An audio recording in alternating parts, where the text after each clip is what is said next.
কক্সবাজারের হোটেল সিগালে অনুষ্ঠিত হয়ে গেল বছরের অন্যতম মর্যাদাপূর্ণ আয়োজন পিবিআইএফ প্রেজেন্টস ইন্টারন্যাশনাল ডিজিটাল অ্যাওয়ার্ড 2025। 10ই মে সন্ধ্যায় আয়োজিত অনুষ্ঠানে সম্মাননা জানানো হয় ব্যবসা, আইটি, চিকিৎসা, সাংবাদিকতা, সংস্কৃতি ও মানবিক কর্মকাণ্ডের সফল 30 জন অনুকরণীয় ব্যক্তিত্বকে।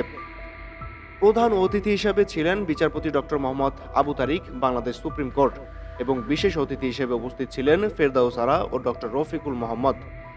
উক্ত অনুষ্ঠানে সংবাদ মিডিয়াতে বিশেষ অবদান রেখে সম্মাননা স্মারক গ্রহণ করেন দ্য গুড নিউজ গ্লোবাল এবং জিও বাংলা টিভির সম্মানিত প্রতিষ্ঠাতা চেয়ারম্যান এবং উপদেষ্টা প্রধান কাজী আব্দুল্লাহ আল মাহবুব এবং দ্য গুড নিউজ গ্লোবাল এবং জিও বাংলা টিভির সম্মানিত প্রতিষ্ঠাতা ব্যবস্থাপনা পরিচালক ও প্রধান সম্পাদক মোহাম্মদ মহসিন আলী সহ আরও অনেক সম্মানিত অতিথি। উপস্থাপনায় ছিলেন তমা রশিদ ও ম্যাজিকম্যান যুবরাজ।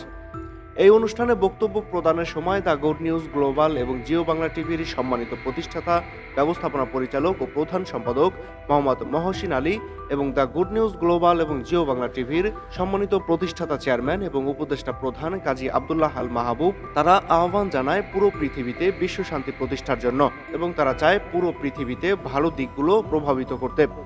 এই আয়োজন শুধু সম্মাননা নয়, এটি একটি উদ্ভাবনী মঞ্চ যেখানে উদ্যোগ, মানবিকতা ও ডিজিটাল নেতৃত্বের জয়গান গাওয়া হয়। মাহাদি হাসান বিএন, জিও বাংলা, ঢাকা।